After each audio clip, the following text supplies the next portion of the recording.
Bom dia, boa tarde e boa noite. Não sei quando vocês estão vendo ou ouvindo, né, esse nosso podcast. Sejam muito bem-vindos a mais um episódio do Evoluncast. Hoje nós estamos aqui com uma pessoa que eu particularmente admiro muito e quando eu a conheci foi um divisor de águas na minha vida e na minha jornada empreendedora, e vocês vão entender por quê. Então, para mim é muito gratificante a gente poder sentar aí depois de quase 4 anos e conseguir se aprofundar um pouco mais na história dela, no valor que ela gera para a sociedade. Eu acho que nesse período que a gente vai conversar aqui, a gente vai gerar muitos insights, vai ter bastante conteúdo de qualidade, e eu estou falando aqui da Adriana Locke, né? A nossa convidada especial de hoje. Ela que é empreendedora, palestrante, mentora, é facilitadora do Empretec, e que justamente no Empretec foi onde a gente se conheceu, em outubro de 2018, e já capacitou mais de 30 mil profissionais, né? Então, Adriana, muito obrigado, né, por disponibilizar um pouco do teu tempo. Eu sei que a tua agenda é extremamente complexa e isso só valoriza ainda mais esse tempo que a gente vai passar junto aqui. Vamos tentar aproveitar o máximo possível.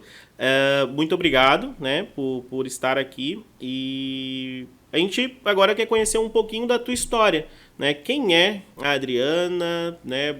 Por onde ela passou, quais são as experiências, o que a Adriana faz hoje. Essa lista de atribuições aqui é bem grande, né? Então reflete o motivo da tua agenda ser tão complexa.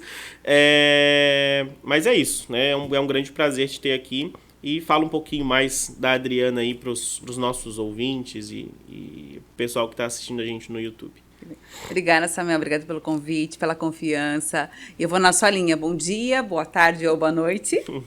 E obrigada também pelo seu tempo, que eu acredito que é o recurso mais precioso que nós temos, né? Muitas coisas vão e voltam. Dinheiro vai e voltam.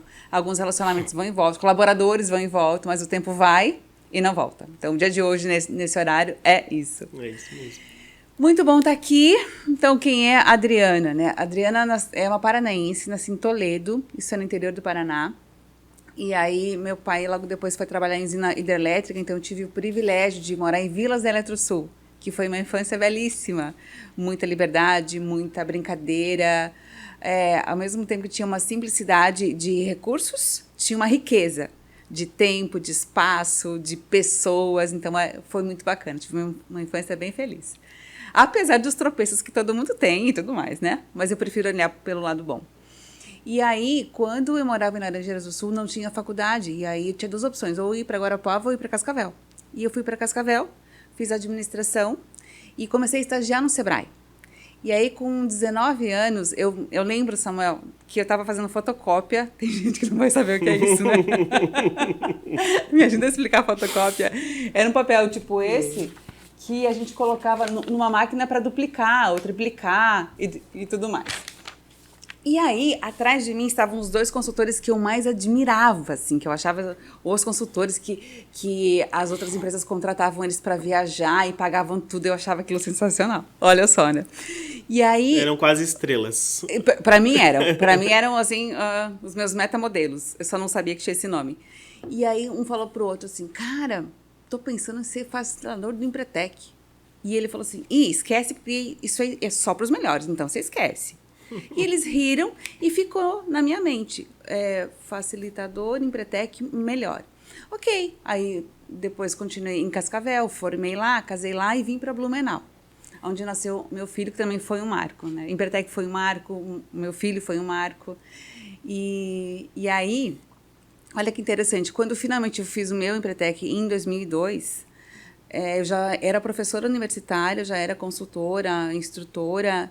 E assim como foi para você essa virada, foi para mim. Porque a minha vida já estava boa, não tinha do que reclamar, mas eu percebi muitas coisas, desde a autorresponsabilidade e do, ok, ela tá boa, mas ela pode ser melhor para ti, para outras pessoas, e, enfim, deu aquele, você está fazendo com a sua vida. E aí, no último dia, eu coloquei como meta. Então, aí resgatei a menina de 19 anos, agora já com 27, e coloquei como meta que eu seria instrutora desse programa. E aí, se passou alguns meses, e aí, no ano seguinte, eu comecei como trainee. Foi um processo bem desafiador, porque eu lembro que, na época, quando eu entrei, eu era a única mulher. E era um ambiente muito masculino, estou falando de quase 20 anos. E, então, muitos não me queriam na equipe. E aí... Abertamente, assim? Abertamente, né? Do tipo, a gente tem que te treinar, você não, né? A gente tem que pensar no que fala, não pode falar as besteiras ou contar piada, ou, enfim, te dá trabalho ter aqui. Né? Mas, por outro lado, minha persistência, eu atribuo isso à minha persistência, de querer muito aquilo e de pagar um preço, de me preparar mais do que talvez um outro trainee, se fosse homem, né? De receber feedback, mesmo que às vezes era para testar minha estrutura, assim, de segurar lágrimas, assim, segurar assim, segura, pensa em passarinho, né? E aí chegar no quarto do hotel e aí sim desabar embaixo do chuveiro. E eu lembro que na época eu era casada, meu marido dizia assim: volta para casa, você não precisa disso, querendo me apoiar, porque ele via todo o meu sofrimento. Mas a minha persistência foi bem forte. E aí eles perceberam, alguns deles, inclusive os que não me queriam, que eu não estava para brincadeira, que eu ia estudar, por exemplo, McClellan, que é uma das pessoas que fez lá o estudo dos comportamentos empreendedores para saber por que uma empresa fecha, a outra não. E é dificílimo encontrar livros dele, e eu consegui um em português, traduzido, num sebo. E aí eles começaram a ver que aquela menina não veio para brincar. E aí foi interessante porque começaram... O principal deles começou a me levar a sério. E aí, quando o líder leva a sério, os outros também começaram a me levar a sério. E quando eu credenciei, aí sim fui respeitada e consegui abrir porta para outras mulheres entrar, o que foi muito legal. E aí fui credenciada, o que foi um marco. E aí foi uma outra virada no Empretec, de poder contribuir, de poder fazer parte de metodologias, de ser a líder do programa. Fui a primeira líder mulher em Santa Catarina. Também abri porta para outras mulheres. Isso, eu gosto dessa pegada feminina, não de competir, mas de contribuir e de complementar. Os homens têm talentos maravilhosos e capacidades incríveis que normalmente a mulher não tem, em linhas gerais. Mulheres têm capacidades e talentos incríveis que normalmente, em linhas gerais, o homem também não tem. Quando faz isso aqui, numa empresa, num casamento, numa vida, numa amizade, eu, particularmente, acho que complementa muitas coisas. Legal. Por fim, e aí sim, aí veio o Empretec 2003, né? E ano que vem fará 20 anos. Já queria ter parado, Samuel, mas essa cachaça... Tá viciada, não? Tô viciada. O que eu consigo é diminuir, porque é uma semana fora de casa, uma semana que eu não consigo fazer outras coisas e cuidar de outros projetos. Mas é isso que você comenta, a transformação, que é essa metodologia gera nas pessoas, é algo que eu levo muito a sério. E de mostrar para as pessoas, às vezes, o que elas não enxergam. Esse potencial empreendedor, de acreditar no ser humano e saber que se tem empresas, são elas que desenvolvem o município, o estado, o país. E também é mostrar para o empresário a força que tem. Né? Porque se a gente está nessa sede maravilhosa, é porque tem uma empresa por trás. A rua...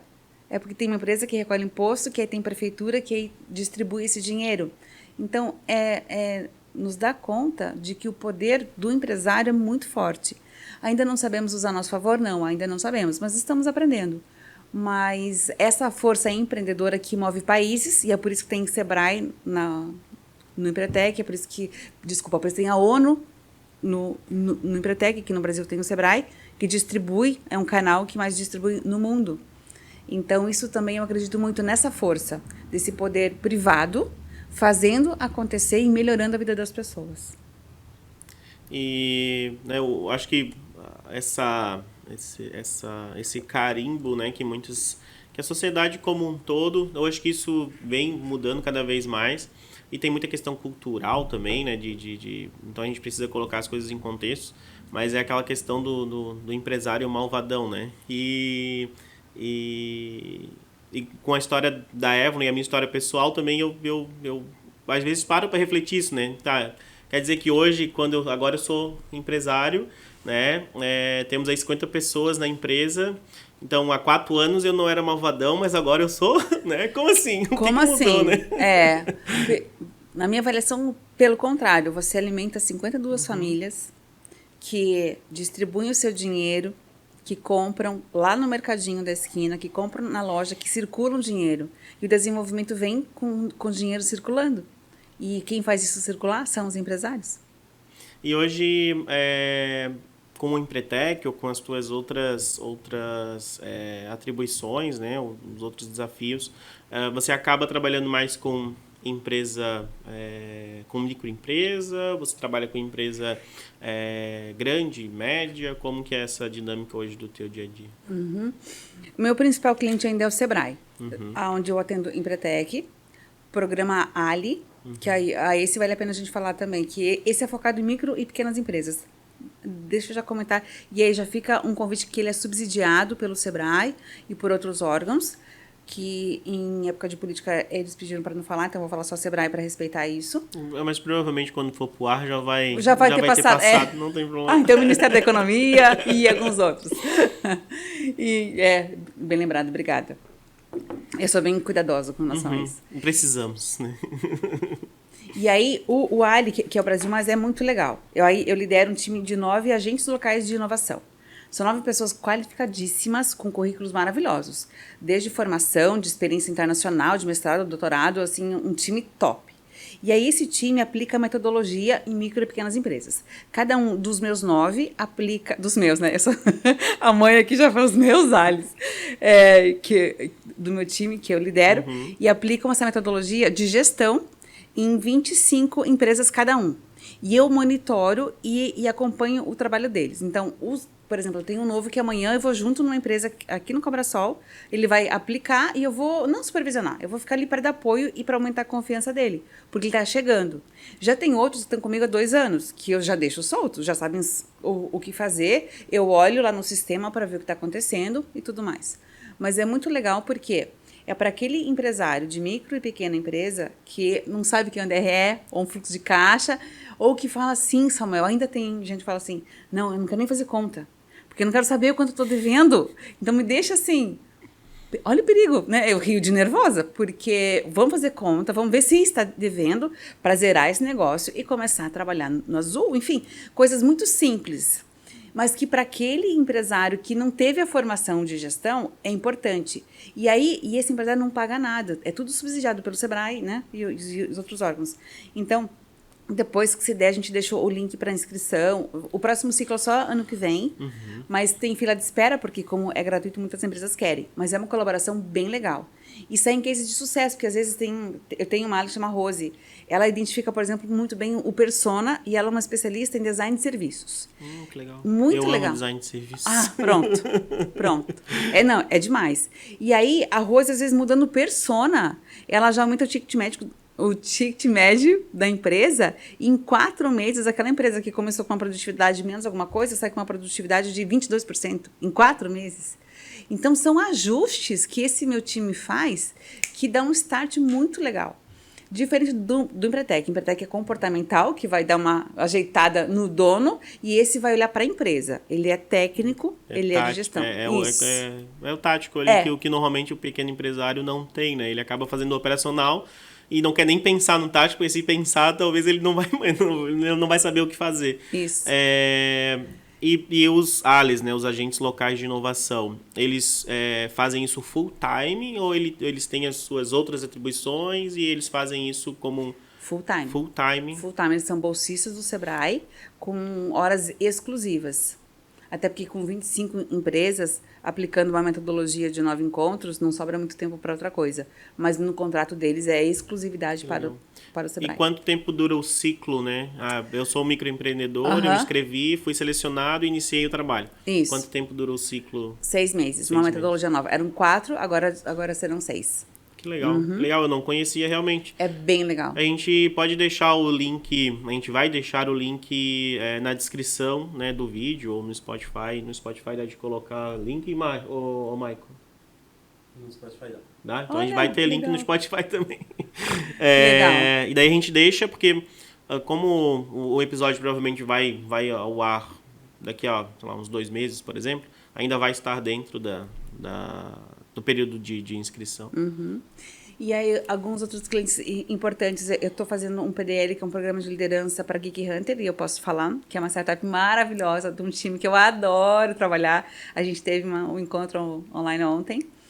E também uma multinacional francesa, que é outro cliente, que felizmente hoje eu posso meio que escolher os meus clientes, né? Que legal. É um privilégio. E que a gente está montando um programa de liderança também em nível nacional, que são pessoas inteligentes, cultas, que têm uma pegada muito para frente de desenvolvimento. Então, conecta e aí é gostoso trabalhar. E você atende desde do pequeno e microempresário, né, a Geek Hunter, que é uma startup e uma multinacional francesa. São 3 mundos totalmente diferentes, né? Como que é essa dinâmica de uma hora, né? Agora eu estou usando o chapéu de quem vai atender a multinacional, que são problemas totalmente diferentes, uma startup em alto crescimento e um microempreendedor que tem lá a sua lojinha e que não consegue nem, ou não sabe, né? Não tem o conhecimento de avaliar um demonstrativo financeiro. Como que é essa dinâmica para ti? Assim? E tem mais um projeto depois que é Mulheres Equilibristas, mas ele entra na sequência. Samuel, assim, a micro hoje eu não atendo prontamente, eu atendo via Alice, né? Então perfeito. Fica mais fácil, eles me trazem algumas coisas. Adri, como é que resolve tal problema? Como eu já passei por milhares de empresas, é raro um problema que eu ainda não vivenciei. Claro que existe, né? Os problemas são super criativos e se reinventam todos os dias. Então, pela minha experiência, eu puxo soluções e dão para eles. Então, eu não estou pontualmente lá, com exceção de amanhã, que eu vou acompanhar esse meu agente. Mas a pequena empresa é mais desafiadora para mim, sabia? Porque numa grande, por exemplo, a multinacional, é muito legal que eu falo assim, precisa mudar os slides, aí já tem uma agência que vai cuidar disso. Precisa fazer tal coisa, daí já chama lá o controller que vai puxar todas as estatísticas que eu preciso para decidir A, B ou C. Aí eu quero indicadores, a grande empresa mede tudo, é tudo medido, então é muito fácil tomar decisão, porque você tem os dados. Compra ou não compra? Peraí, não compra. Investe. Então, dá uma segurança para dizer vamos por aqui ou vamos por ali, porque tudo é medido, inclusive com cenários de fluxo de caixa de 5, 10 anos. E na pequena e na micro, não tem isso. Não tem indicador, muito. Eu estou generalizando, tá? Existem exceções.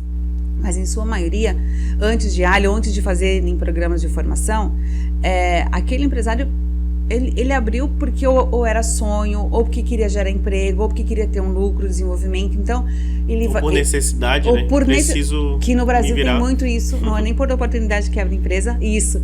Não conseguiu emprego, ou não quero mais trabalhar para outra pessoa que seja mais burra do que eu, deixa eu dar as regras aqui. E aí monta o negócio e coloca o voo e vai consertando o voo enquanto o voo está voando. O que é muito desafiador, porque tem uma pressão extra em cima disso, né? Porque a carga tributária já nos pressiona, montar time já é uma pressão, gerenciar clientes, o universo bacana já é uma pressão. Agora, quando eu tenho ainda atrasos, dependências, a pressão é muito grande. E aí acaba que compromete às vezes o fim de semana e tudo mais. Mas isso é uma outra história. Voltando para cá. E aí, as grandes são mais fáceis, porque tem toda uma estrutura. Então é só dizer e aí ir decidindo, e a remuneração é muito melhor, porque elas têm um ticket médio de investimento por liderado muito maior. Mas as pequenas são minha paixão a vida inteira, né? Então não é que eu gosto de, por exemplo, ouvir um Samuel que fez Empretec e 4 anos depois está com uma empresa de 52 funcionários e saber que tem um tiquinho da minha digital ali, do tipo, faz parte isso chama realização. Nem uma Mastercard paga, não é o que mais me dá dinheiro, mas talvez é o que mais me realiza. Então, essa pegada com esses pequenos que acreditam, que recolhem impostos, às vezes juntam hoje para pagar o salário do funcionário amanhã, que talvez você tenha passado por isso hoje, não mais, mas e depois vê-lo crescer e saber que isso é coisa do passado, é gostoso. É gostoso porque a gente mede também a nossa carreira e a nossa vida com relação às nossas ascensões. Legal, legal. E a startup? A startup é um desafio. Primeiro que essa linguagem de startupês de vocês aí, né? Gente, não sei, o que é isso? E aí, a primeira que eu atendi também foi de Empreteco, da Compass. do Ivan. Conheço. Ele, inclusive, na turma que eu participei, ele foi lá contar a história dele. Ah, que legal! Ivan era meu filho. Esse eu tive como filho, né? Impressionante, assim. E ele fez bem novinho. Tive ele, que também tinha um time muito legal. Aí outras, e agora a Geek. Então, o desafiador para mim muito é essa linguagem desses termos que às vezes vocês terminam, eu anoto e vou pesquisar o que é aquilo ali, porque eu não sabia. Mas aprendo muito. Outra coisa muito legal, que a pegada, a motivação não é por ascensão de carreira, é por estar realizado hoje e tem uma causa por trás. Tem que ter uma causa por trás. No caso da Geek recolocação profissional, emprego em renda. Então tem todo um cuidado com o time que eu acho muito bacana. De que pessoas são pessoas, mesmo que lá no DISC não seja tão isão, mas é uma pessoa, que eu posso até ser mais processos, mas tem um ser por trás daquele cargo. Então tem uma pegada e uma causa de mundo que eu gosto muito. De nova economia, por exemplo. Então tem a visão do lucro, claro que tem, mas não é aquele lucro... a qualquer custo. Isso, exatamente. Então é um lucro responsável. Não chega a ser uma empresa do sistema B, mas é uma pegada muito legal. E o que eu acho que o que mais me encanta é isso, assim, eles olham para o desenvolvimento deles como algo muito sério. Então, por exemplo, a gente fez muito feedback ontem e liderança emocional. Tudo soft skills, assim, mais nessa pegada assim, e human skills, que eu gosto de dizer. Mas para olhar e saber que a equipe é reflexo deles. Então, quanto mais eles conseguirem trabalhar, que tu já percebeu isso lá atrás, né? Conseguirem trabalhar isso, melhor, que vai refletir naturalmente na equipe. Cresceram muito na pandemia, muito, e agora que o cenário mudou, estão passando por diversos desafios e do tipo, calma, o que está acontecendo? Então está sendo muito bacana, junto com eles, manter a calma numa situação tensa, para decidir, para contratar, para treinar, para alcançar as metas com uma forma mais consciente, que era o que você estava me contando antes. Mas esses desafios loucos são sensacionais, porque eu me pego pensando, por que eu não foco, e ainda tem mulheres equilibristas, carreira, família e sonhos, por que eu não pego um foco só e vou? Porque em 2015 eu quase quebrei. Eu tinha um foco só, e eu entendi que os ovos não podem ficar todos na mesma cesta. Eu já ensinava isso. Ensinar é bem fácil. Muito bom.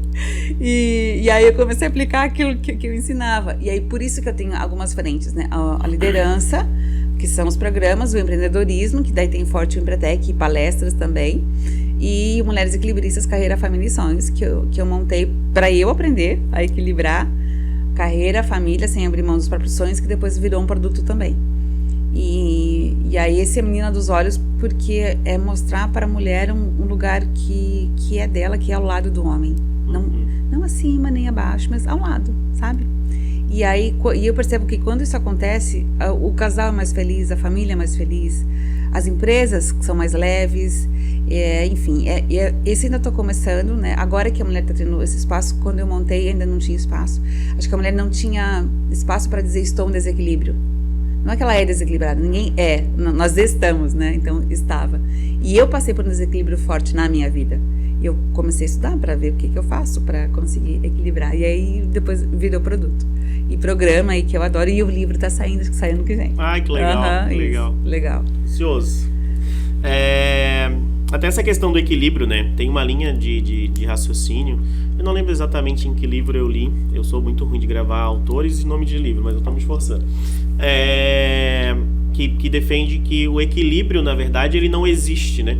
O que existe é um desequilíbrio consciente, né? Então, numa fase da minha vida, conscientemente eu vou desequilibrar um pouco, mas eu sei que ali na frente eu vou ter que arrumar a balança de novo. Então, a gente dificilmente vai estar sempre 100% equilibrado, mas o problema é que se a gente não olha para isso conscientemente, a gente vai desequilibrar muito para um lado e que daí acaba afetando os outros papéis que tu tem, né? E essa é uma frase que tu trouxe, pessoas são pessoas. Eu costumo falar a própria questão da vida profissional e vida pessoal, né? A pessoa não tem a vida profissional e a vida pessoal, ela tem uma vida, né? É isso que ela tem, e é com base nisso que ela precisa pensar nela, pensar na família dela, pensar onde ela quer estar, ver se o propósito dela, que essa é uma das coisas que se fala muito hoje, né, de propósito, mas que pouco a gente consegue chegar realmente no que é poucos conseguem chegar realmente no que é o seu propósito, porque não é algo simples, né, de tu olhar tudo que está acontecendo e saber, tá, por que eu tô aqui? Mas que quando tu chega nisso, ou pelo menos próximo disso, e esse é um ponto, né, pelo menos o propósito geral, ele é um pouco mais até filosófico, né, filosofia de vida, mas o propósito específico de um período de tempo, isso vai mudando, né, e a pessoa não pode também se martirizar, eu tinha um propósito, agora eu tenho outro, então eu não sei o que eu tô fazendo. Não, tu tinha um propósito para aquele período de vida, tu cumpriu o teu propósito ou não, né, então talvez tu tenha aprendido muito, mas o quanto que tu precisou desequilibrar para alcançar esse propósito, e quando tu vai equilibrar as coisas de novo, né, e talvez até pender um pouco pro outro lado. Adoro! O bom é que a gente está nos assuntos preferidos aqui.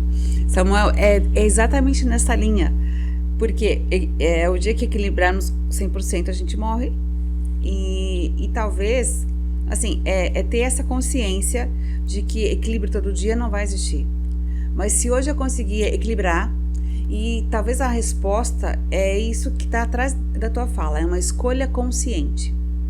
Então, se, por exemplo, vou ficar grávida, neste momento, o prato que eu mais vou girar é o da gestação. E talvez o da carreira, ou o dos sonhos, ou algum outro que estava comigo, não vai girar tanto. Ele pode cair, ficar paradinho, ok, e depois eu pego e giro. O cuidado que tem que ter é para que ele não se espatife, ou seja, a mulher olha só para a gestação, a mulher ou o homem, né, que já estão me pedindo para montar umas equilibristas. Profissionais equilibristas, eu já fiz para uma multinacional da indústria farmacêutica. Já vai surgir um spin-off aí das mulheres equilibristas. Profissionais equilibristas, porque o homem também. O profissionais, ok, eu conseguiria fazer, mas homens equilibristas, porque do mulheres eu entro em algumas coisas da essência feminina, que do homem eu estudo muito o comportamento masculino.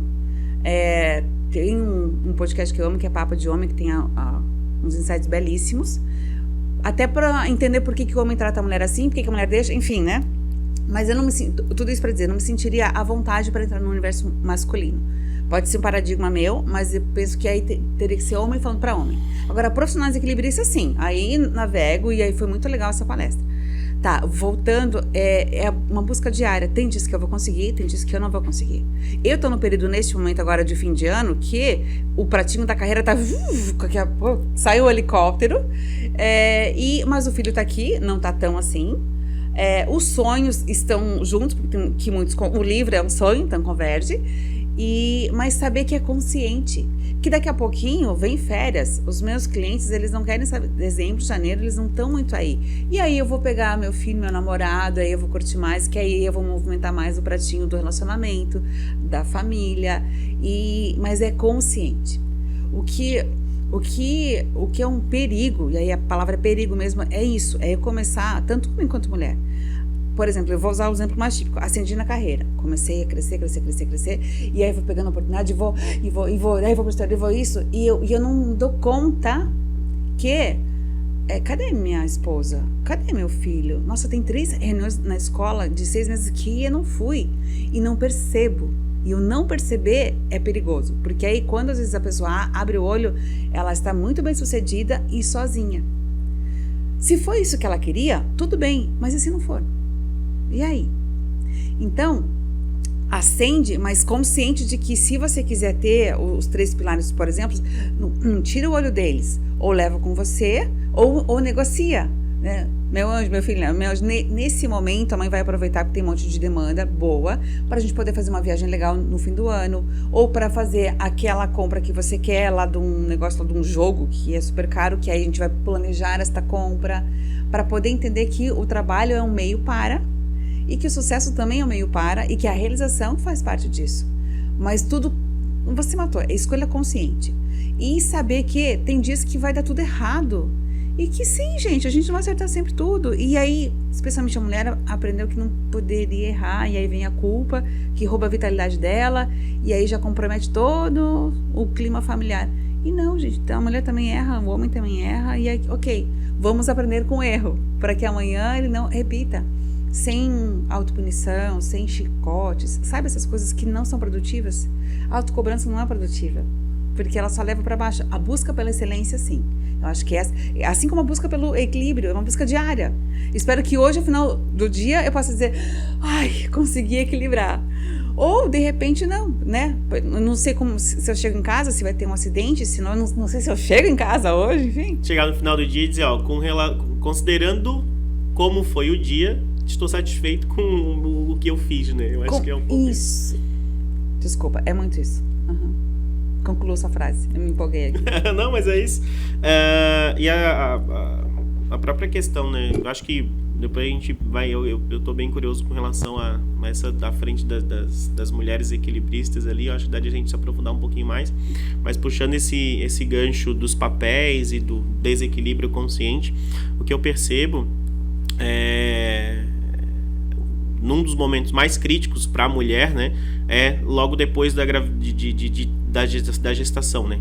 O filho nasce, a filha nasce e ela ficou, né, 10 meses ali, ou até antes, né, porque às vezes já é todo um planejamento, enfim, rodando o prato da gestação, e quando é necessário voltar a rodar o prato da mulher, né, do indivíduo, da profissional que vai voltar a trabalhar, como teve toda a gestação e daí agora tem um bebê, ela equilibra muito mais o prato da gestante depois da mãe do que da profissional e muitas vezes só recupera com terapia mesmo, né? Porque precisa ter essa... Até porque por uma pressão da sociedade ou até alguns tabus que tem, se ela falar que tá cansada porque o filho tá chorando, não, mas tu escolheu ter filho. E não importa se ela escolheu ou não, ela simplesmente tá cansada, pô. Mas deixa ela essa?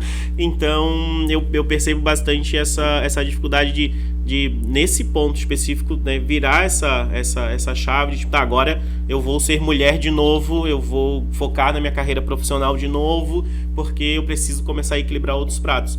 Eu amei a minha gestação, amo meu filho, mas isso daqui é importante também pra mim, porque isso faz parte da minha vida. Eu vejo que isso é bastante difícil, né? Que linda a tua leitura. É isso mesmo. Você tem filhos? Tenho uma de 5 anos. Ah, que legal. Se me permite, eu vou entrar porque você trouxe algo bem importante. Por exemplo, logo depois que nasce o bebê, que a gente acha que aí passou e tal, que veio uma amamentação e tudo mais. É um período muito desafiador para muitas das mulheres. Para mim foi extremamente desafiador. E algo que eu queria que tivesse me contado, que eu descobri só depois, lá nas minhas pesquisas. Por exemplo, no período de amamentação, a mulher não libera feronômio. O que é isso? O marido vai ter menos desejo por ela e ela menos desejo pelo marido. E é natural. Só que ninguém conta isso pra gente. Daí, na minha cabeça, pensava assim, deve estar com a amante, deve estar não sei o que lá, não me ama mais, mil firulas, tudo que não era nada disso. E na dele também passava, porque os hormônios enlouquecem as mulheres. E aí, meu marido, né, ele dizia assim, mas você parecia o capeta, você não parecia ser você.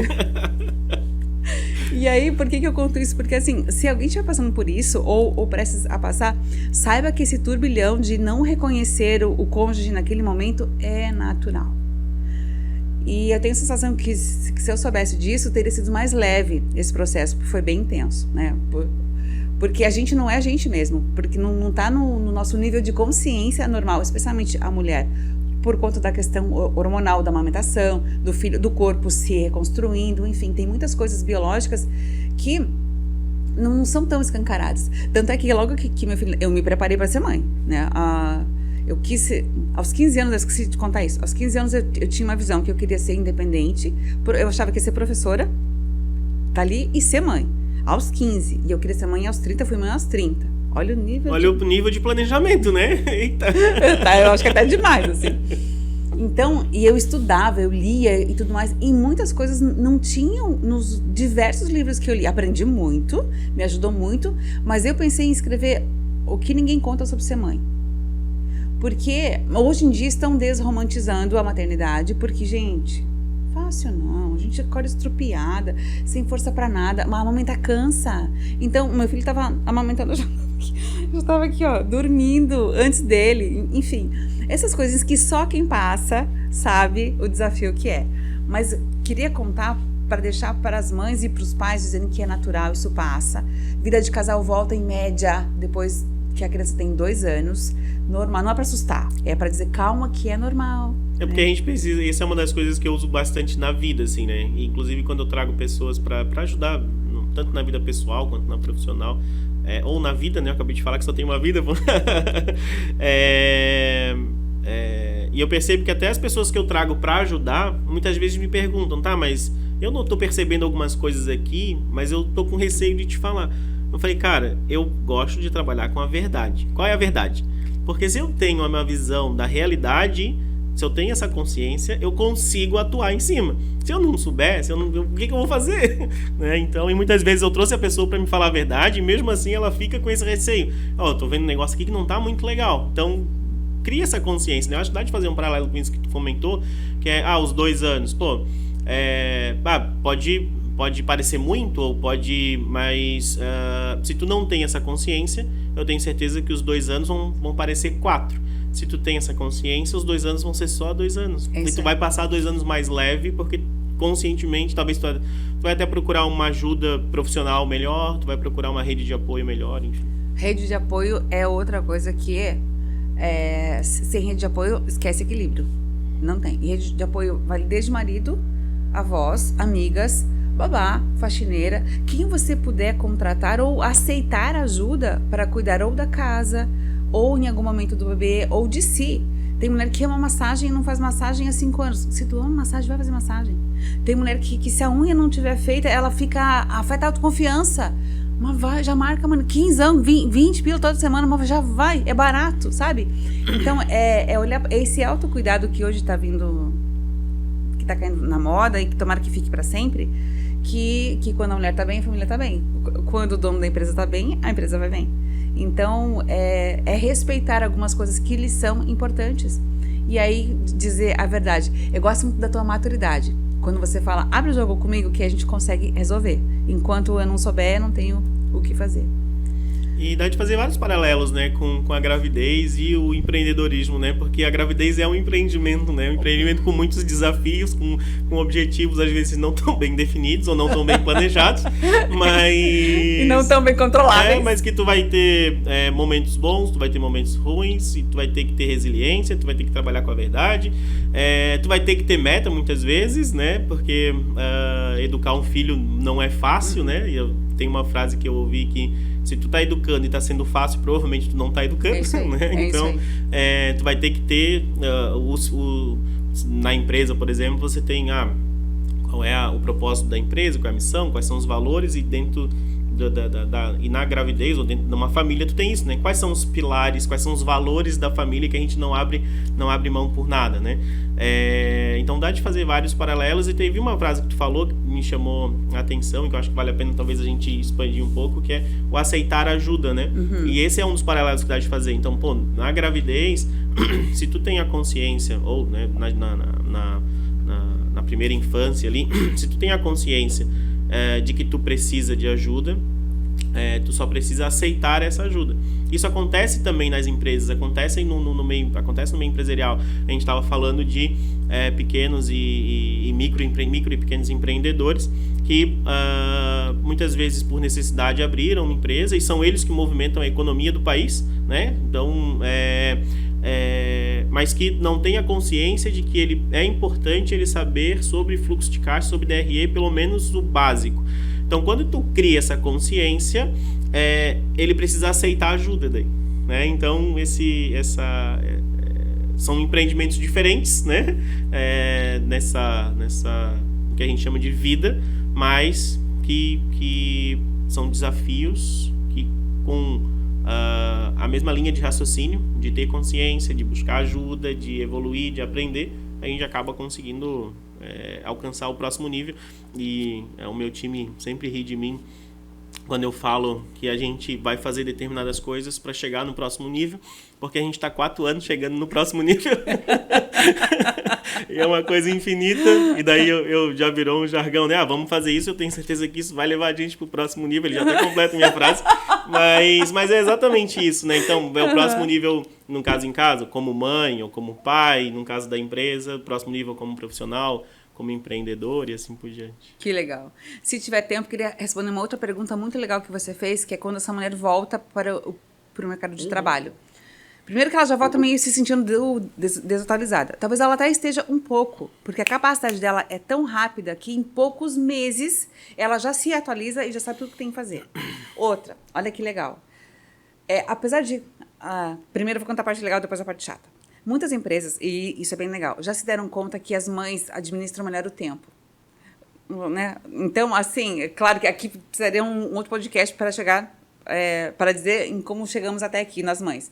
Mas é isso, eu tenho que pegar o meu filho às 6 na escola, eu não posso me enrolar e perder o foco nesse relatório, porque senão eu não pego ele na escola e a escola vai fechar. Então eu foco no relatório. E os SOS levantam a cabeça depois que terminou. Ou o atendimento e tudo mais. Então, elas tendem a ser mais focadas. Eu tenho uma agente, no local de inovação, que tem 2 filhos pequenos. Ana Cristina, acho o máximo. Ela é a primeira a entregar dos 9. Os prazos é a primeira, porque ela quer ter final de semana com os filhos, então ela não faz trabalho fim de semana, ela já termina tudo na sexta-feira de manhã. Por quê? Porque ela quer estar com os filhos. Então, eu já tinha percebido isso, mas as empresas estão percebendo. E aí, para alguns cargos, Samuel, contratam mães. A preferência lá no currículo é que sejam mães. E eu gosto de contar isso porque, agora, a outra realidade, ainda é de 50%, o índice de mulheres que são funcionárias, que quando engravidam e voltam para a empresa, na volta são demitidas. 2 para 1. Ainda é muito alto. Esse índice eu não gosto de contar. Um dia eu quero fazer um podcast e dizer, no passado... Um dia foi assim. Um dia foi assim. Porque vem crescendo fortemente essa pegada de que mães administram melhor o tempo e são mais focadas e responsáveis. Claro, a maternidade é uma graduação, mestrado, pós-doutorado, tudo ali num curto espaço de tempo. Então, realmente ensina muito. E a gente vê que, às vezes, não é problema um cliente que não pagou. O problema é ter um filho no colo, chorando a noite inteira, você sem dormir, você não sabe mais o que fazer. E aquele serzinho que você tem que formar tá ali, inofensivo, e você totalmente impotente. Isso é um problema sério. Conta depois, mas que nem se negocia. É interessante porque esses casos... extremos, né, digamos assim, ou coisas que são naturais do processo, mas que eles te fazem obrigatoriamente se desequilibrar. E por isso que a consciência disso é importante, porque se tu tem consciência de todos os papéis que tu executa, e nesse momento a tua carreira é um dos papéis que tu vai focar, por exemplo, mas se um filho teu estiver doente, tu vai esquecer o resto tudo. E daí, naquele momento, tu vai desequilibrar de forma consciente porque é necessário. O problema é quando as coisas acontecem e tu não tem essa consciência. Perfeito. E eu tive um outro insight muito legal fazendo uma palestra. Aí, alguém me perguntou, mas é certo casar e ter empresa, ou é certo ser mãe? Enfim, era uma pergunta nesse sentido. E aí, o insight que me veio o certo é o que te faz bem e feliz. Por quê? A gente paga uma fatura. Empreendedor paga uma fatura. O colaborador também paga uma fatura. É aquele famoso preço a se pagar, né? Isso. Que todo mundo fala, mas que preço é esse? Porque a fatura vai vir. Então, é bem isso, Samuel. Então, assim, a mulher que é casada paga um preço. Aqui não é também. A mulher que é mãe paga um preço, aqui não é também. Enfim, e aí voltando lá para as escolhas conscientes. Que fatura você quer pagar? Porque eu tenho... eu não quero ser mãe, mas todo mundo me cobra. Eu pensei exatamente isso, porque eu tive uma conversa dessa essa semana com uma pessoa que... Eu perguntei de forma natural, mas tu quer ter filho e tal? Ela falou, não. Eu falei, que legal. E eu falei, eu não vou te dizer, um dia tu vai querer, ou qualquer coisa assim. Eu perguntei pra ela, você tá feliz? Tô. Então, ótimo, tá tudo certo. Isso, porque como é muito bom ter filho, apesar dos desafios, eu tinha dificuldade. Eu falei, mas como é que você vai abrir mão disso? E de entender que a escolha não é minha, a vida é dela. E o boleto é ela que vai pagar. Sou eu que vou pagar o boleto da... Não, claro que não. Então, e aí, que boleto eu escolho pagar? Né? Porque aí eu penso, Samuel, que é mais barato pagar uma conta que eu escolhi. Por exemplo, hoje, eu escolhi ser mãe e pago esse boleto.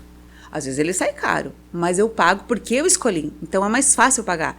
Agora, se eu não fosse mãe e quisesse, talvez o boleto fosse caro, sabe? Ou o contrário, por exemplo, a mulher está casada e não queria estar, ou não estar e queria estar, então é um boleto caro. Agora, eu tenho amigas, por exemplo, que estão com 50 e poucos anos, super bem-sucedidas, viajando o mundo, não quiseram casar e nem ter filho, e estão felizes. E olha que bacana, elas pagaram um preço da sociedade, que naquele momento não era nem aceitável. Imagina não querer casar e não ter filho. Não tinha essa opção. E elas bancaram isso e hoje estão muito bem, obrigada. Então, eu penso que o mais legal é isso que você falou, essa visão de futuro. Como é que é o chavão? Um passo além? O próximo nível. O próximo nível. Qual é o teu próximo nível? E aí olhar, como é que você quer estar com 80 anos, com 90? Quem você quer estar que esteja ao seu lado? Aonde morando? E aí as escolhas que você fizer hoje, se forem coerentes à sua escolha do futuro, ótimo. A gente vai ser mais leve, mais realizado e mais feliz. Agora, vamos supor, quero ser mãe, eu, né, não tenho filho, tenho 47 anos, tipo, quase acabou pra mim. Claro que com uma exceção, eu seria, mas aí vou ter que conviver com essa frustração porque eu não parei em algum momento pra peitar a minha decisão. Quero! Então, esse é um convite também, para tudo. E comece a fazer escolhas conscientes, porque o boleto vai vir.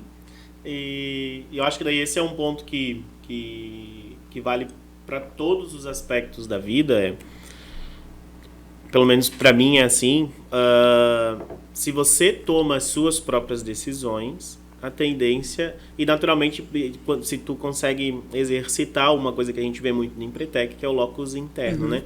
Então a responsabilidade disso é minha, ok. A partir do momento que eu sei que a responsabilidade é minha, da decisão e do boleto, se eu tomar essa decisão e me arrepender depois, o peso é muito menor, porque eu decidi, né? Agora, se você vive...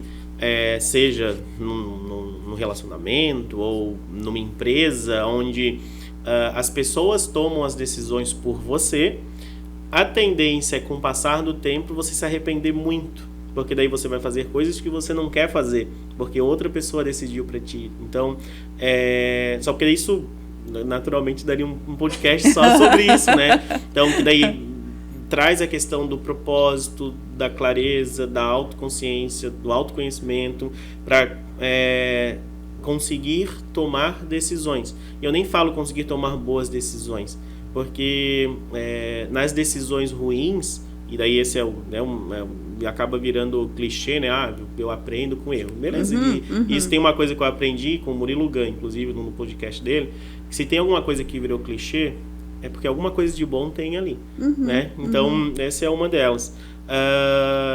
Mas se você tomou a decisão e depois você viu que era uma decisão ruim, você consegue tomar outra decisão e talvez melhor do que aquela e entrar nesse ciclo de crescimento.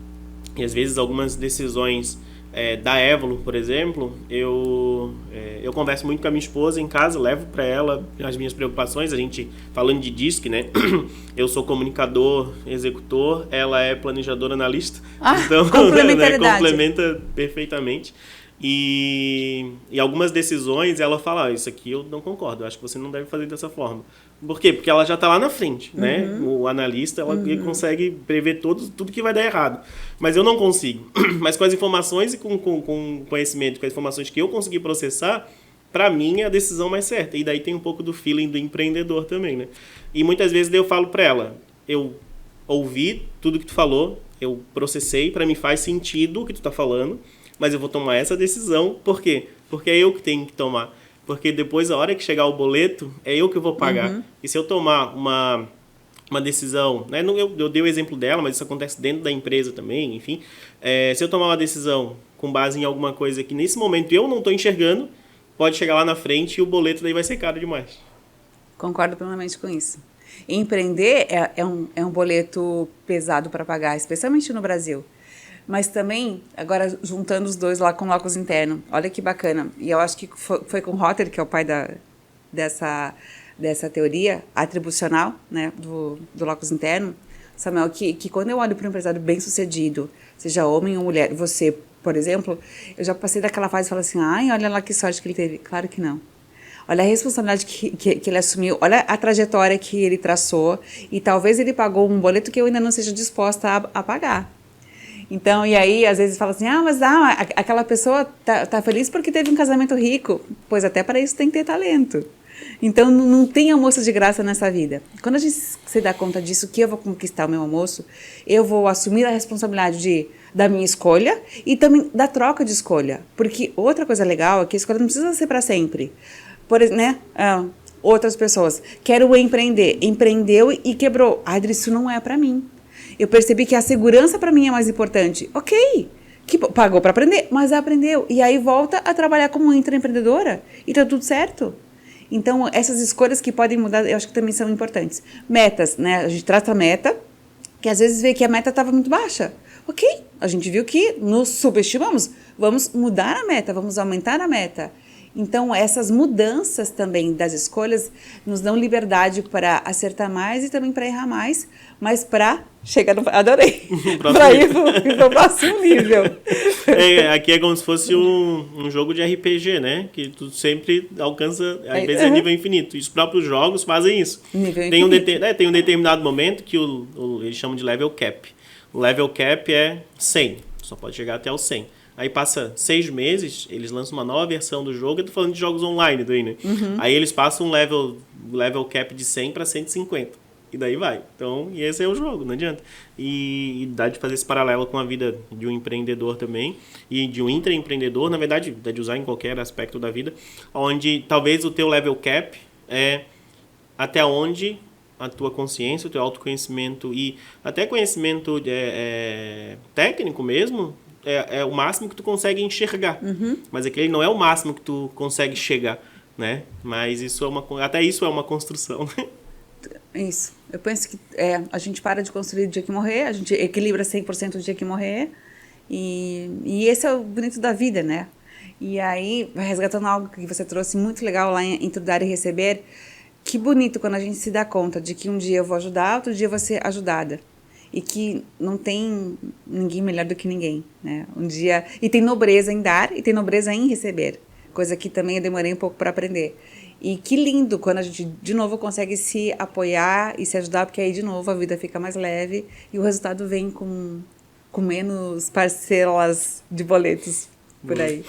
E tem um insight que eu tive numa frase tua, na verdade, de uma linha de pensamento, que é: as mães são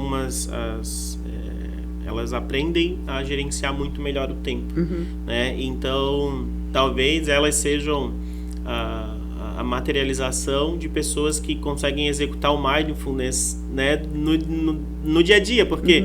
Porque se ela está fazendo um relatório, ela vai focar 100% no relatório. Por quê? Porque ela sabe que quando ela está com o filho, ela vai focar 100% no filho.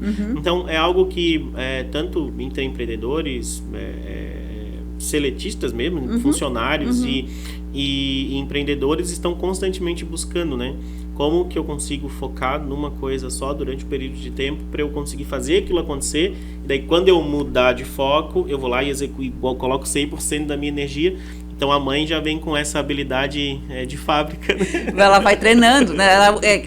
Eu acho que ela se percebe forçada a treinar isso. E tem uma frase que eu gosto muito, que acho que é do Papa 23. Nada é mais importante do que você faz agora. E esse momento presente também nos liberta. Claro, é um exercício. Eu aceito. Obrigada, Samuel. É um exercício esse foco, não é que ele é automático, né? A própria meditação, o próprio mindfulness é um exercício até que comece a ficar mais suave.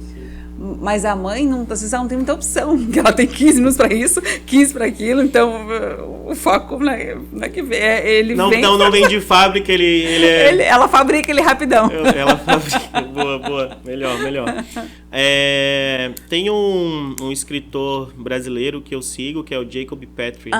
Gosto muito. E daí eu comecei a me aprofundar até nos próprios escritores que ele lê, né? Napoleon Hill. Você foi na fonte da fonte, que legal. Gosto disso. E o Jacob, quando eu conheci ele, foi num podcast do Joel J. Né? Eu recebo muita coisa do podcast, né?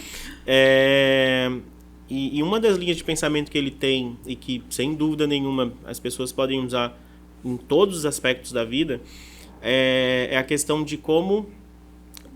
A gente está falando de presente, né? De que a única coisa real, de verdade, é o presente. Né? O futuro não existe e o passado não existe. O passado é uma representação do que a tua mente criou daquilo que tu passou, e o futuro é uma projeção do que a tua mente está achando que vai ser. Né? A única coisa real, de verdade, é o presente. E quando tu sabe isso, quando tu cria essa consciência, naturalmente, não é algo que tu vai ficar pensando 100% das vezes, né? Se tu conseguir chegar a esse nível, perfeito. Mas normalmente isso ajuda como? Cara, eu tô com um problema muito grande na empresa, eu tô com um problema muito grande, né, na vida, enfim. Tu saber que o que tu fica pensando que pode acontecer, aquilo não é real, é coisa da tua mente.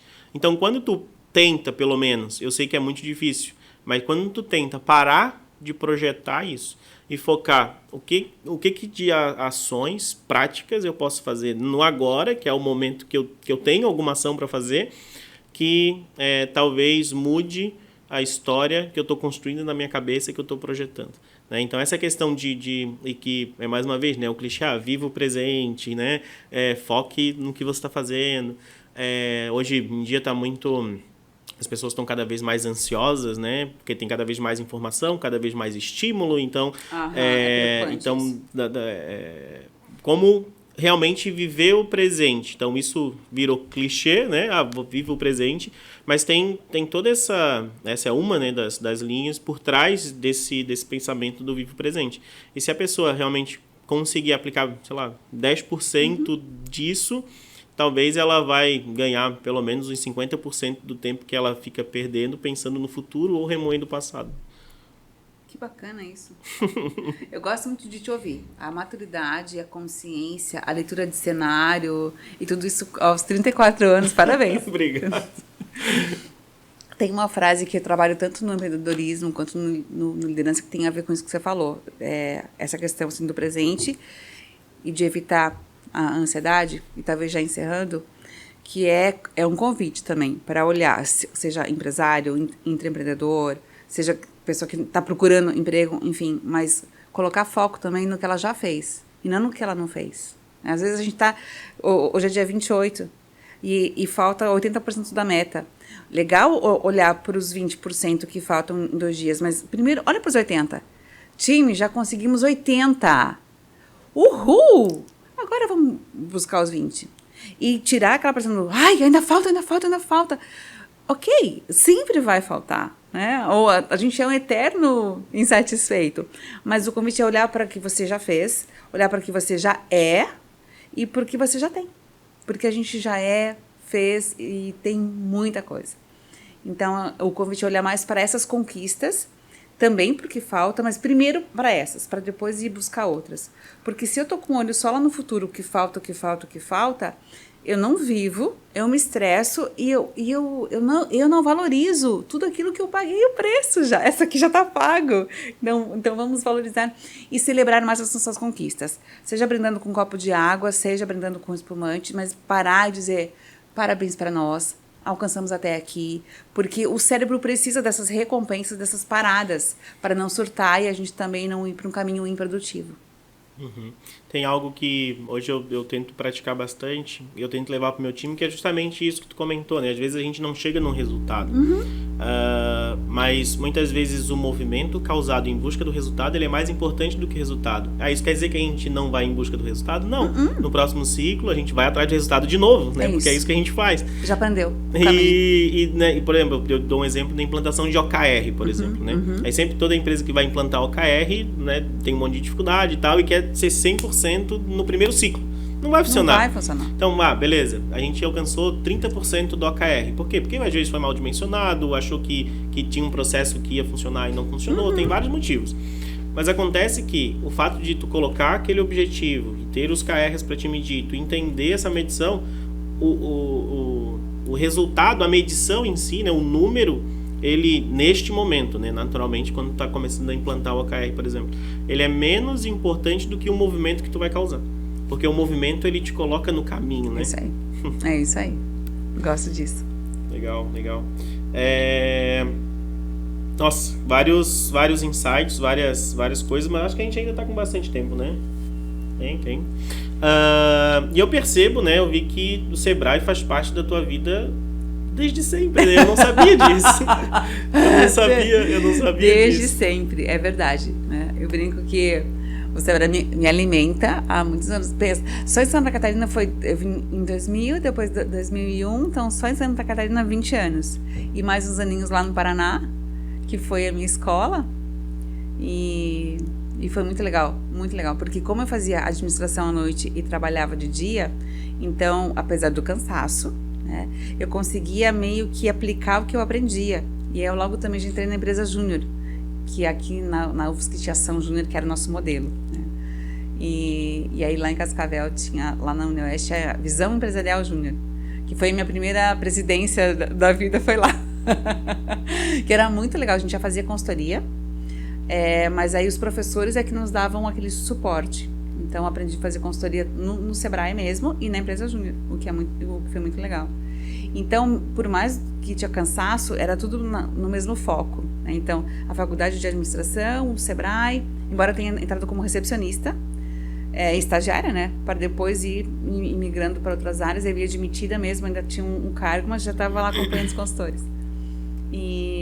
Mas foi legal, o Sebrae está na minha vida desde sempre, é verdade. E tu escolheu a administração por escolha mesmo? Não, deixa eu contar. Queria fazer direito, queria ser juíza, né? Porque mãe, eu vou fazer valer, porque não vou ser corrupto enfim, quem passar pela minha mão vai saber que existe justiça. Esse era o lema. E o pai dizia assim, pai, filha, eu consigo bancar algumas coisas, mas faculdade eu não consigo pagar. Ele me deu todo o primeiro grau, que hoje é ensino fundamental, pagou, eu fiz escolas excelentes lá em Laranjeiras do Sul, as melhores escolas eu estudei. Então a faculdade seria pública justa. E eu não consegui passar, nem na federal, para direito, nem na federal e nem na UEPG, que eram as referências lá no Paraná. E eu passei em Cascavel para administração logo na primeira vez. E aí eu falei, pai, tu me paga 6 meses de cursinho que eu vou estudar e aí eu passo na estadual para direito, não precisa ser 1 ano, 6 meses tá bom. Enfim, pagou e eu não consegui passar. Eu peguei assim a raspa, se tivesse segunda chamada eu entrava, não teve segunda chamada e eu passei de novo em Cascavel para administração. E o pai falou assim, filha, quem sabe você começa a fazer? E aí você vai eliminando matérias para quando você passar em direito e aí você não fica parada só fazendo cursinho. E eu já tava naquela culpa do, meu Deus, 1 ano parada, não passei, não, enfim, né, um estresse todo. E eu falei, tá bom. E eu comecei a fazer a administração, e aí tinha direito, né, era uma das cadeiras que eu tirava 10, e aí eu falava, esse negócio não é tão ruim assim, esse negócio também é legal. E aí quando passou no Sebrae, que começou a convergir tudo, eu fui do tipo, eu fui me apaixonando por esse universo de empresas e de resultados e de lucro, de emprego. E eu falei, tá, lá no futuro eu faço direito, porque, né, ficou. Mas cada vez mais esse sonho foi adormecendo, essa escolha foi deixando de ser feita e eu mudei a minha escolha. Daí, outra coisa legal que eu percebi logo no começo, Samuel, quando o dono ou a dona estavam bem, o negócio ia bem. Quando não estavam, não estava. Falei, gente, e daí eu já tinha feito pós em consultoria empresarial, a essa altura eu falei, não é que a pós não adiantou de nada, mas eu vou ter que entender de gente além de empresa. Porque primeiro eu vou ter que ser a terapeuta do dono ou da dona, ou do líder, arrumo ele. Isso você estava com quantos anos? Isso eu já estava com 2004. Eu estava engravidando. Após eu comecei a fazer isso com 2004. Psicologia aplicada a negócios. Em 2004, 29 anos. Isso. A consultoria eu fiz logo em 2000, 26, mais ou menos, e 2 anos depois. Isso. E aí, comecei a gostar de gente mais do que de administração, que andam juntos, e direito aí foi para o espaço mesmo, né? Então, aí eu até dizia, um dia ainda vou fazer, só para sanar, mas hoje acho que já está tudo sanado, né? Então, talvez amanhã mude a minha escolha, mas hoje a minha escolha é pessoas e empresas. E aí, dá uma olhadinha, cuidar das pessoas que refletem nas empresas, cuidar do líder que aí... Porque aquela máxima, Samuel, que a empresa é a cara do dono, ainda não foi quebrada e eu acredito. O líder é a cara do time, então eu vejo... Quando eu estou super estruturada e dominando todos os processos, o meu time voa. Quando eu estou meio insegura, meu time comete mais erros, também vai inseguro. E prova disso, GPTW. Quando você pega lá as maiores lideranças, o time está aqui. As piores lideranças, o time está aqui. Então, ali é evidência de que realmente o time nos imita, nos copia e... Isso é bom e ruim, né? Porque aumenta a nossa responsabilidade. E é bom porque, como a responsabilidade é nossa, a gente pode moldar o time como a gente quiser. Exatamente. Olha que insight legal que você teve. Muito legal. E uma das coisas que eu aprendi, eu queria que tu falasse um pouquinho sobre isso, é que tudo, talvez não tudo, mas grande parte é sobre gestão, né? Eu acho que talvez tudo dentro de uma empresa é sobre gestão. E por isso que o Empretec, para mim, foi um divisor de águas. Foi naquele momento que eu percebi, tá, eu sou programador, eu preciso virar gestor. Mas antes disso, até abrindo um parênteses com relação à faculdade de administração. Por que eu perguntei? Ah, sim. Porque as pessoas, eu percebo que elas subestimam o poder da faculdade de administração. Por falta de opção. E quase foi meu caso, né? Sim. Aham. E esse é um padrão que se segue, mas isso. hoje eu falo para minha esposa, porque ela fez administração também. No caso dela, ela não tem interesse de empreender, tanto é que foi para psicologia, então ela se achou na psicologia. Mas se eu tivesse feito administração, eu não teria tropeçado em tantas pedras quanto eu tropecei, né? Que foi um pouquinho do que a gente estava falando antes de começar. Eu vim do mundo de startup, e daí é todo mundo muito lúdico, é unicórnio, é uma empresa cool empírico. e tal. Precisa ser uma empresa legal.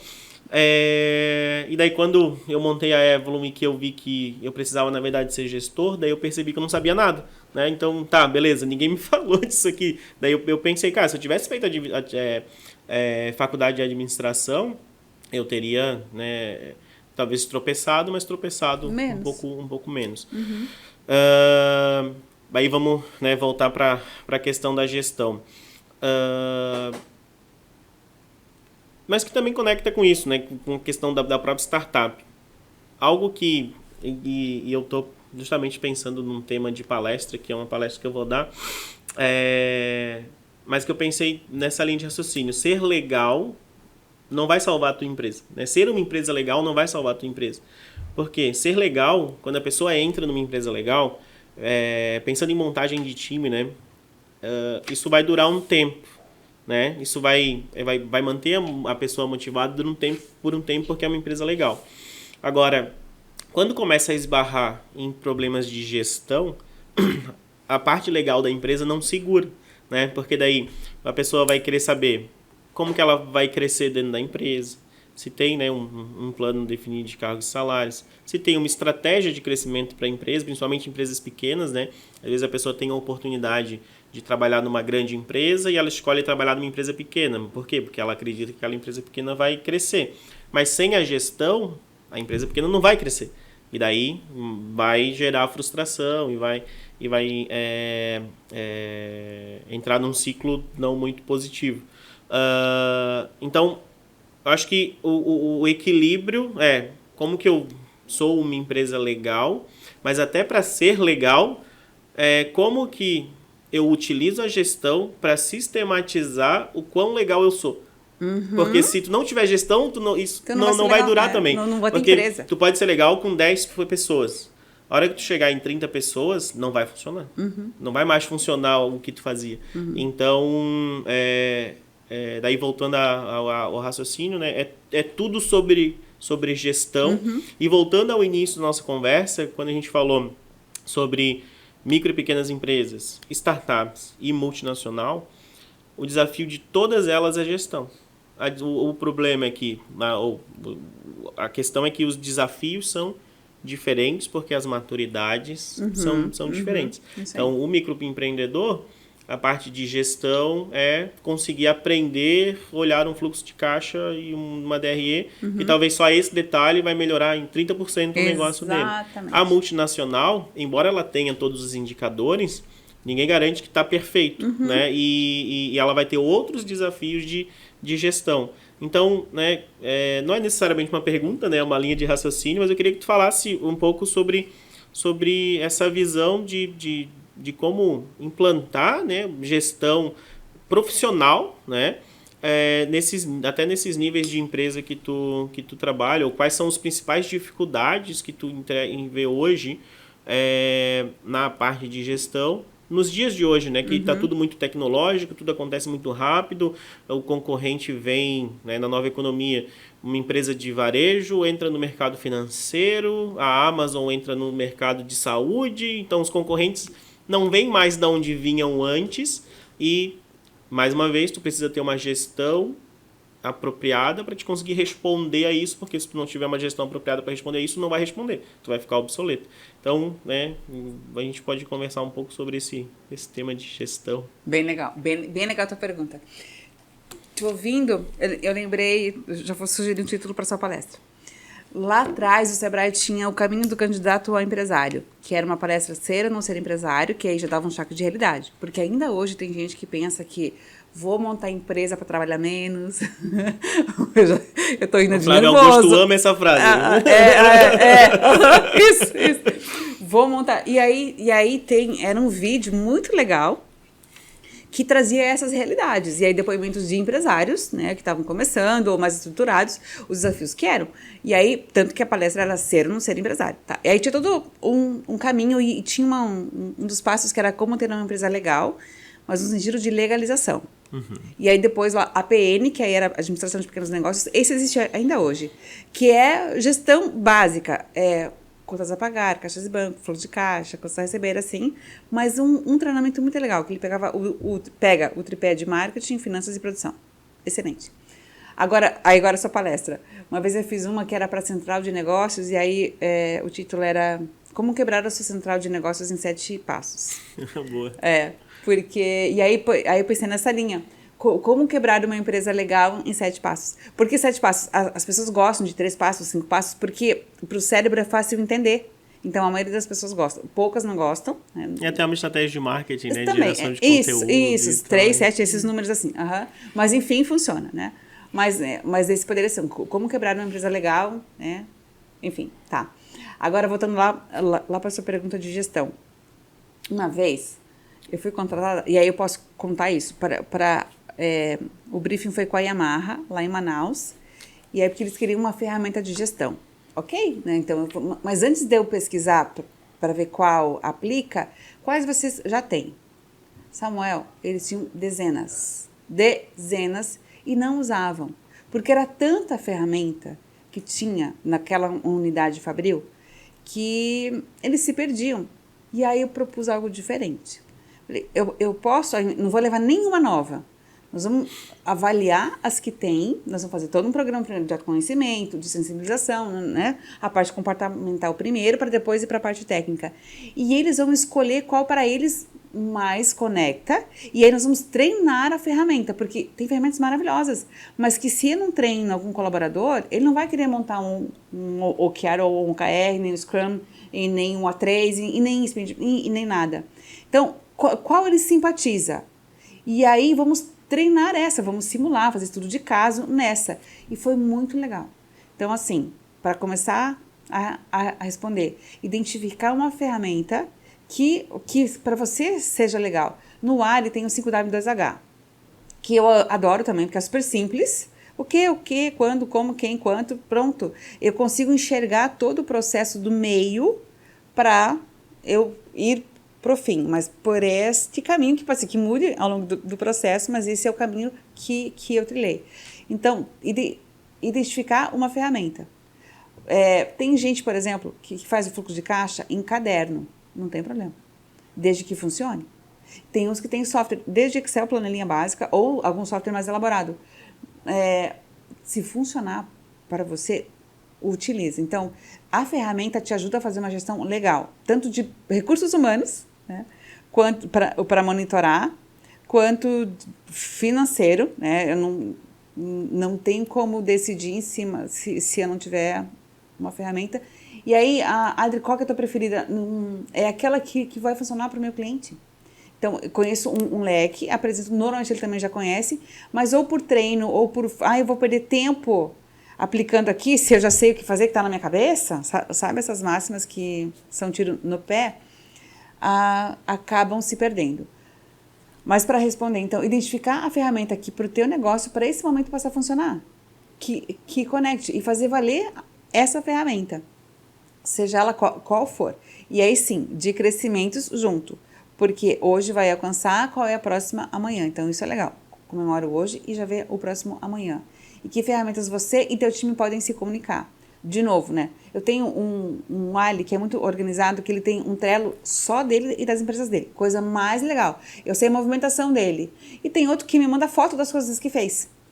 eu aceito, porque está funcionando. O controle tem que estar comigo. Eu preciso saber o que está acontecendo, até porque eu presto contas para o Sebrae de um resultado. Mas aí tu tem e de uma critérios meta. mínimos de avaliação e a informação ali, o dado, chega para ti de formas diferentes. Sim, sim.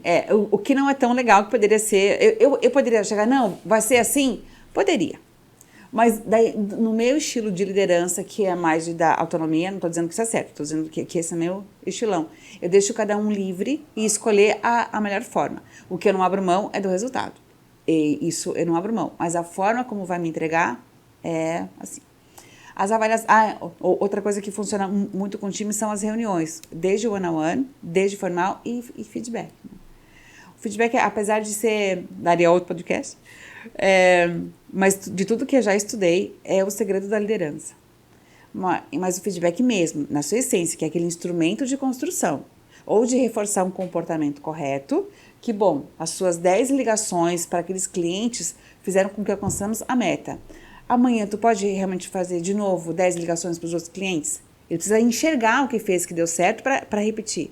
E mesma coisa lá no Logos Interno. Não alcançamos a meta. O que foi que aconteceu? Eu não consegui ligar, não consegui visitar, não consegui entregar o relatório. Ok, então temos 3 evidências que comprometeram. Vamos olhar para essas 3 evidências na próxima oportunidade para evitar esses 3 erros? E aí vai, naquele feedback sutil, mas dizer qual é o comportamento esperado da pessoa. E não feedback, não, né, essas coisas que não contribuem para o crescimento. Isso eu tenho bastante com o meu time.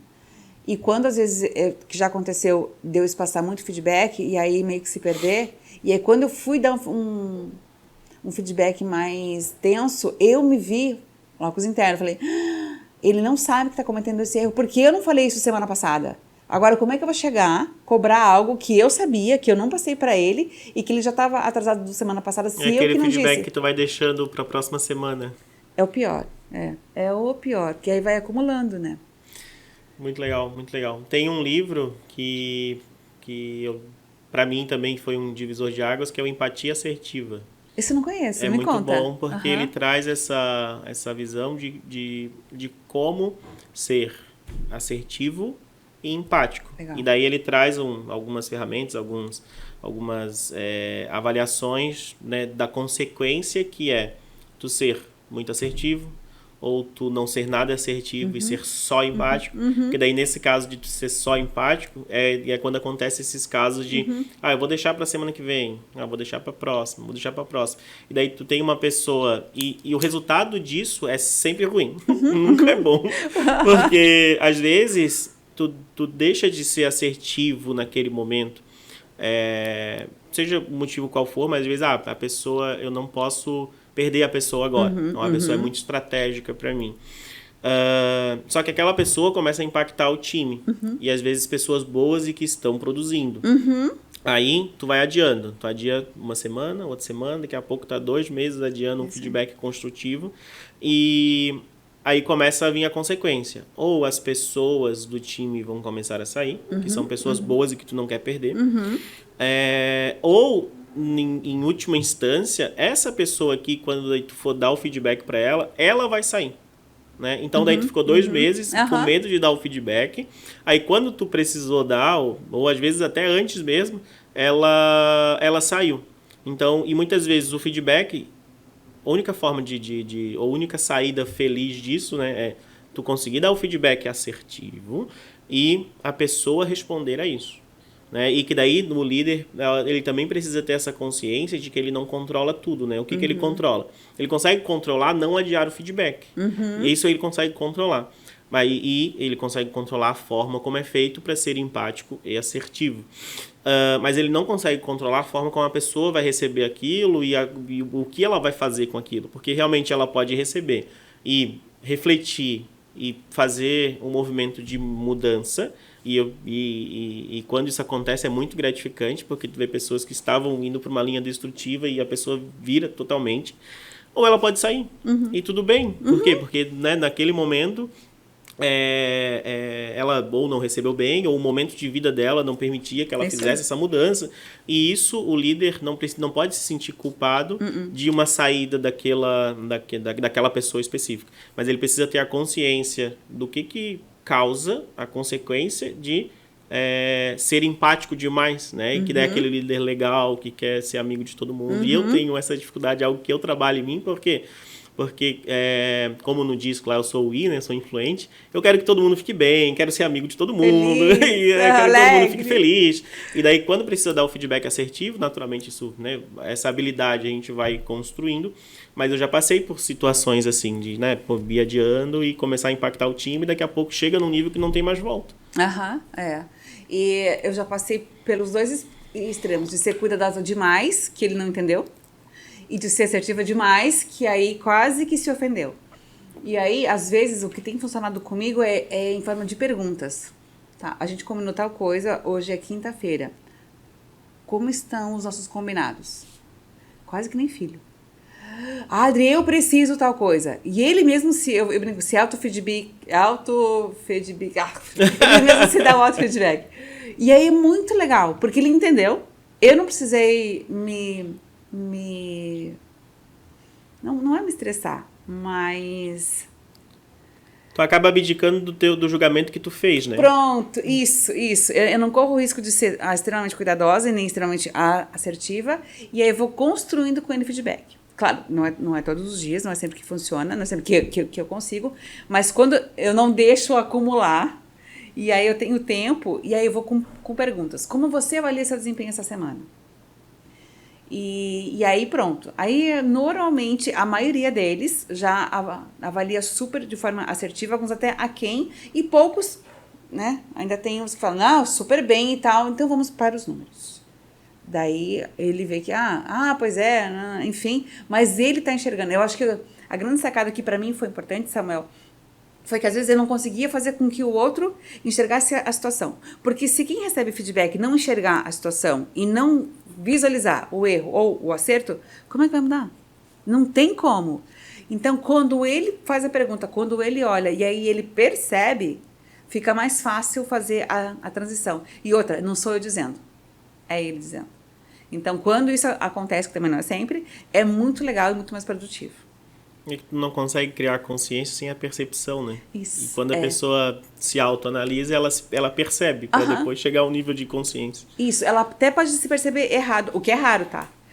Ela pode se perceber errado. Daí, com novas perguntas, eu vou mostrando para ela. Então, vamos olhar para os contatos, vamos olhar para os números, e eu convido ela para vir para o concreto. Mas tudo com perguntas. E se ela disser, não, ainda assim, tá bom, nesse primeiro momento, eu deixo. Porque às vezes é só o tempo dela, ou é o ego, ou é vergonha. É só o tempo dela ver que não é tudo aquilo que ela falou. E normalmente ela se dá conta e vai atrás. Normalmente. Legal. E esse é um assunto que tem tudo a ver com a nova economia, porque cada vez mais a gente vem, e existem pesquisas que falam disso, né? Que as pessoas deixam as empresas por causa do líder, né? E essa nova geração está cada vez mais isso, porque ainda. A nova geração ela trabalha por propósito, não simplesmente só por salário. Tem a causa. Como que, na prática, assim, tu consegue ensinar isso para os líderes, né? E principalmente os líderes que às vezes vêm de times técnicos. Como que tu faz essa virada para transformar alguém em líder? E complementando a pergunta, que eu acho que pode ser o início, tu acredita em liderança, a ideia do líder nato ou não? Acho que tem os dois.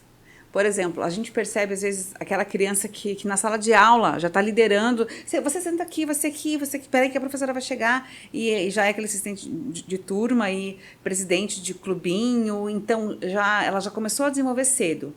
Ou porque foi estimulada pelos pais, né? Mas comportamento se desenvolve, né? Traços de personalidade é mais difícil, mas o comportamento de liderança pode muito bem ser desenvolvido.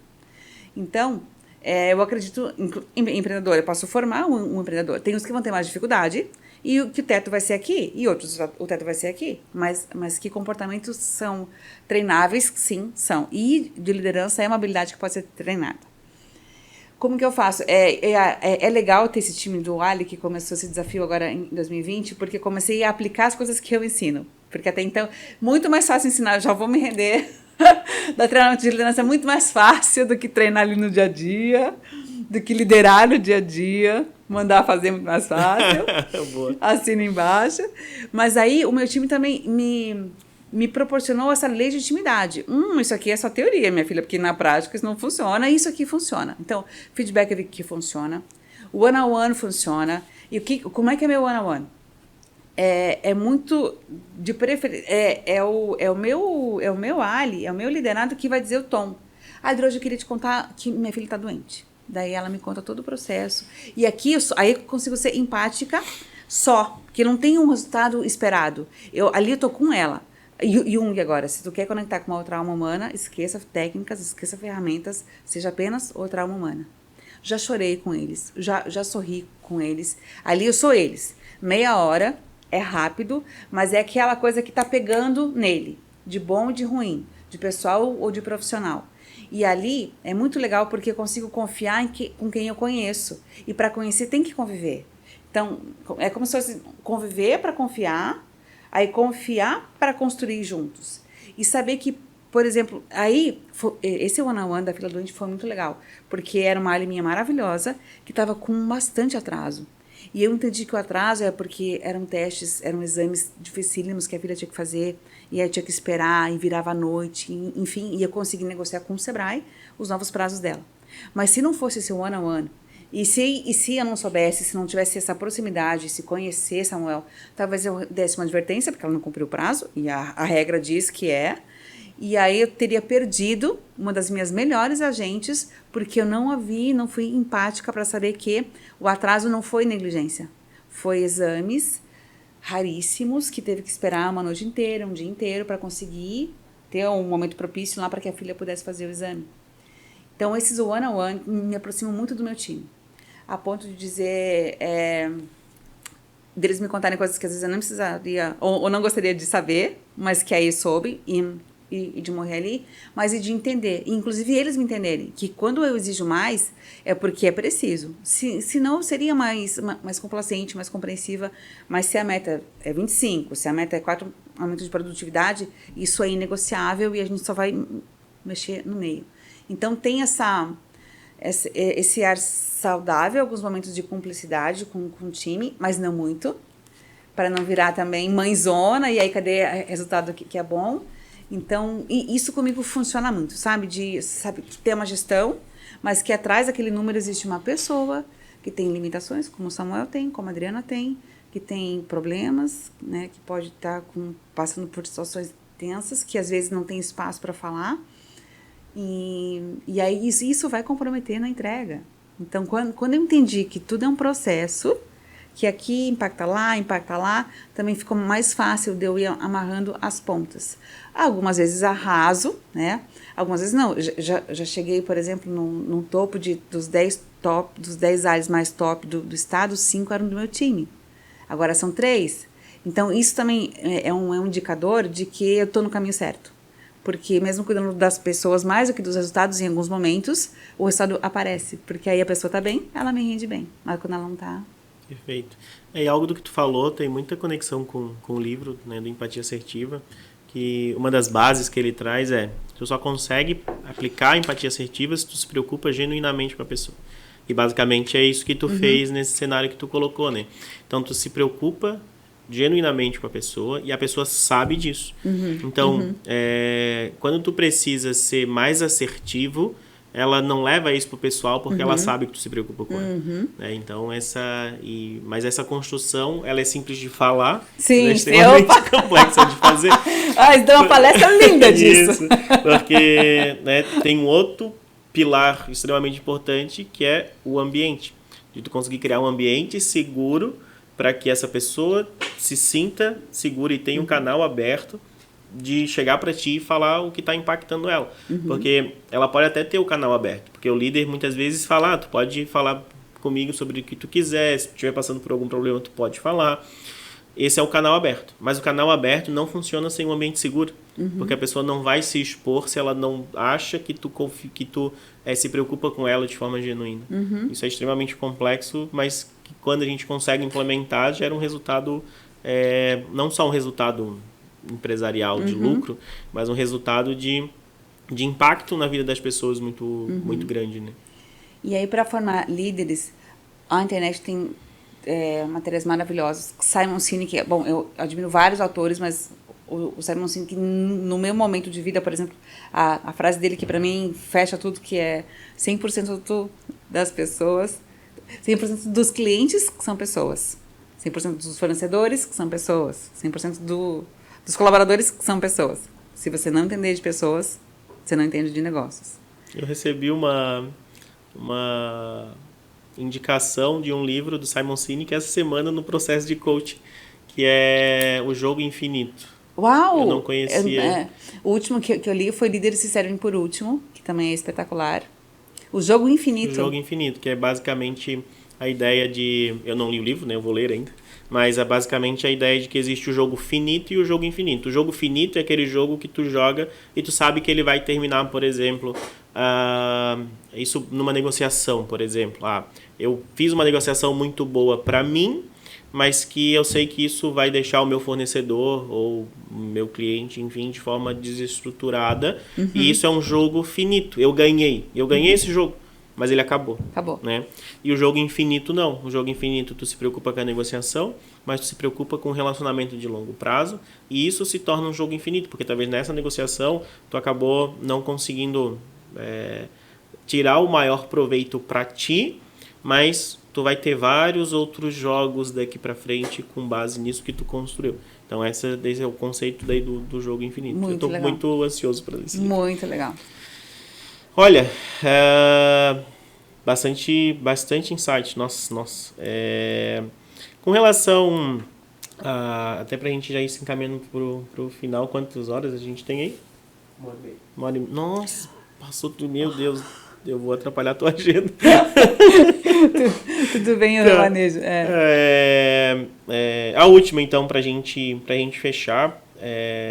Na verdade, eu vou fazer mais duas, porque a última é de fechamento. Tá. Só é uma conexão disso que a gente comentou bastante aqui, né? De todo esse apanhado, principalmente da formação, da liderança, do cuidado com a pessoa.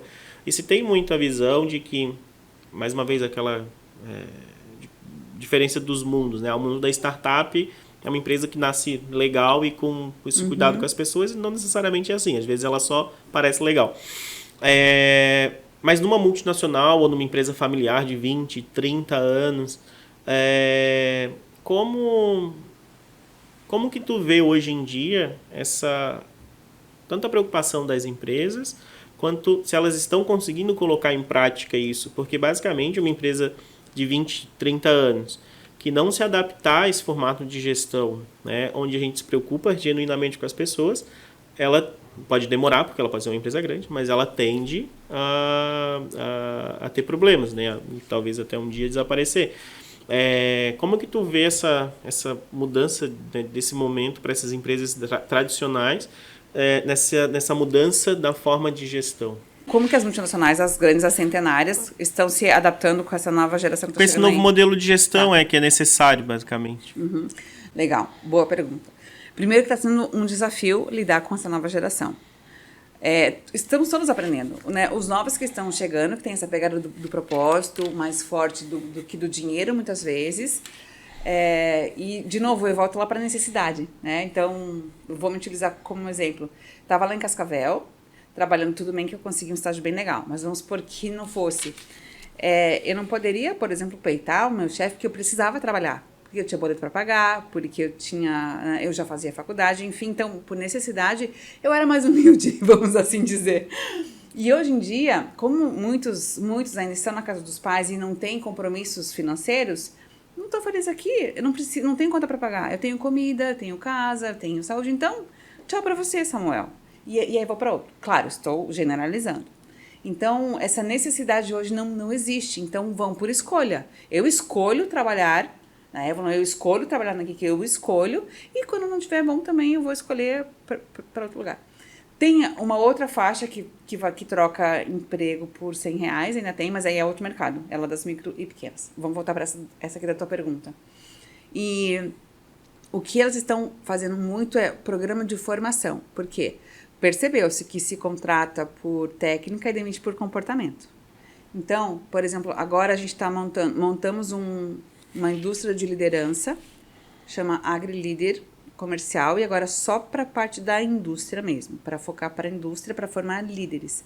Por quê? Porque eles perceberam que o desenvolvimento, essa geração gosta do aprender, do estudar, e muitas vezes alguns têm uma causa sem saber por quê, mas outros têm uma causa sabendo por quê. Então, quando existe uma competência por trás, isso também estimula essa nova geração. O que está pegando aí? E aí, especialmente essa multinacional que eu estou atendendo, nessa formação de líderes, que é uma pós-graduação, que vai durar 2 anos, modular, para que aprofunde, para que mostre a importância, para mostrar o propósito que aquele pozinho que eles manipulam ali, ou que o supervisor deles, ou que o operário deles manipula, vai virar um produto que vai salvar a agricultura e vai alimentar o homem e proteger o seu futuro. E eles estão trabalhando o propósito também nessa pegada técnica, mas o que está por trás do botão que você aperta para levar propósito, tanto é que propósito permeia vários módulos. Valores está no primeiro, essa mesma, são 9. E aí eles convidam a participar quem tem esses valores, porque eles se ligaram nisso que você já falou em algum momento. Se o meu valor pessoal confere com o valor da empresa, PF e PJ conectam, a possibilidade desse relacionamento ser mais longo, ser jogo infinito, é muito maior. Porque quando o valor não conecta, é muito mais difícil que a pessoa fique, porque vai dar choque. Vai ter que convencer ela de que teus valores... E, na verdade, não existe um convencimento, né? Porque não existe, salvo alguns casos, o valor positivo e valor negativo. Sim, só salva diferentes, né? Isso, exatamente isso. E, por alguma razão, aquilo já veio com a pessoa, uma crença, né? Claro que academicamente tem diferença de crenças e valores, mas é algo que é muito teu e dificilmente você muda. Talvez você adapte, mas mudar é muito difícil. Então, existe hoje esse cuidado na formação, que alguns até preferem pegar não tão experientes tecnicamente, mas que tem um comportamento que tem a ver com a filosofia da empresa, porque a técnica se ensina mais rápido do que o comportamento, muitas vezes, ou do que personalidade mesmo, né? Caráter não se treina, por exemplo. E te respondi? Sim, sem dúvida. Certo, vamos lá então, nos encaminhar para a última pergunta, a pergunta do milhão. É uma pergunta que a gente faz para todos os convidados, a mesma pergunta. Se você pudesse mudar de uma forma mágica, assim, estralou o dedo e você conseguiu mudar uma única coisa em todas as empresas do mundo, o que você mudaria? Pergunta de 1 milhão. Olha, o que me vem forte em mente, Samuel, é algo que veio da tua primeira fala antes da gente começar a gravar. Eu mudaria a consciência. Por quê? A partir do momento que eu tenho consciência, agora vamos lá para a sustentabilidade, lá para o econômico, social e ambiental. Porque a consciência... Eu tive em janeiro numa palestra no Rio Innovation Week de um francês, e ele fundamentou que se o poder público e privado não fizer algo em prol do planeta hoje, em 20 anos só teremos baratas na Terra. Ou seja, meu filho não completaria 37 anos. Então, de mudar a consciência ambiental e saber que sim, o que eu faço impacta no meu planeta e não tem que jogar lá fora, onde é que é lá fora, né? Claro que começando sim, o nosso pouquinho ajuda, mas o negócio já está trágico. Tem que ser grandes empresas, grandes poderes, o mundo se unir para, né? Então, é essa consciência de que o lucro é importante, sim, muito importante. Aliás, o lucro é o que vai fazer com que eu possa ser filantropo, ajudar ONGs, mas não o lucro a qualquer preço. E aí as empresas do Sistema B que eu acho legais, que elas têm um esquema que o lucro é até aqui. Vou vender blusa. 200 blusas é o que vai pagar todos os colaboradores, vai ajudar a sociedade lá, da parte filantrópica, vai honrar tudo, vai reembolsar toda a galera, os investidores, os acionistas, e vai ser o suficiente. Pois vendeu 200, eles param de vender, independente do dia do mês, porque a 201ª vai comprometer todo o ciclo econômico, social e ambiental. Então, esta consciência de que sim, muitas coisas são importantes, mas o que é prioridade? Eu ter consciência de que eu preciso de você e você precisa de mim. É uma troca. Um dia eu vou te dar, um dia eu vou receber. E é assim com o meu colaborador, e é assim com o meu cônjuge, e é assim com quem eu convivo. Então, talvez eu mudasse a consciência de que a vida é muito bonita, que às vezes o próprio ser humano que estraga tudo, e que mesmo quando a gente estraga, a gente tem capacidade de consertar aquilo de forma consciente. Errei com você, foi sem querer. A intenção não foi essa, me desculpa, vamos recomeçar. Isso com o fornecedor, quando às vezes um lado só ganha, isso com, enfim.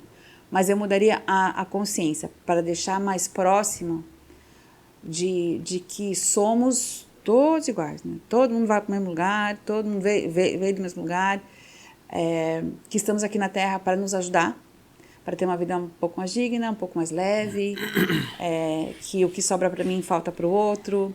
Então, se eu tenho duas blusas, alguém está passando frio, uma já não precisava mais ser minha. E aí, eu sou a primeira a me ouvir, tá? Eu não cheguei nesse nível ainda. Mas a palavra é consciência.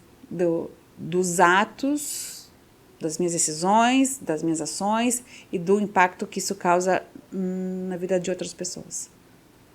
Perfeito. Olha, só essa tua última fala já me deu vontade de continuar conversando sobre mais, pelo menos uns 15 assuntos diferentes. Mas, obrigado, né? Obrigado por essa conversa. Desculpa ter atrapalhado. Imagina. Acho que, eu sempre falo, né? O nível das pessoas que a gente está trazendo cada vez sobe um nível e hoje aqui tu subiu uns 3 níveis. Tá? Isso é muito meu. Obrigada. Então, para mim foi, e tenho certeza que para as pessoas que estão nos assistindo, nos ouvindo, a gente falou sobre os mais variados assuntos aqui, mas que tudo se conecta, né? Tudo se conecta, tudo é uma coisa só. E tenho certeza que você conseguiu gerar muito valor, né, e que é o objetivo, né, do Evoluncast. Então, fala para as pessoas onde elas te encontram, como que elas, né, as tuas redes sociais, como que elas fazem para entrar em contato, se elas quiserem conhecer um pouco mais sobre todo o teu trabalho, sobre mulheres equilibristas, fala um pouquinho de como que elas te acham. Claro. Penso que redes sociais ainda seja o caminho mais fácil. Adriana Locke, LinkedIn, né, e Instagram, Adriana, normal, Locke, L-O-C-H.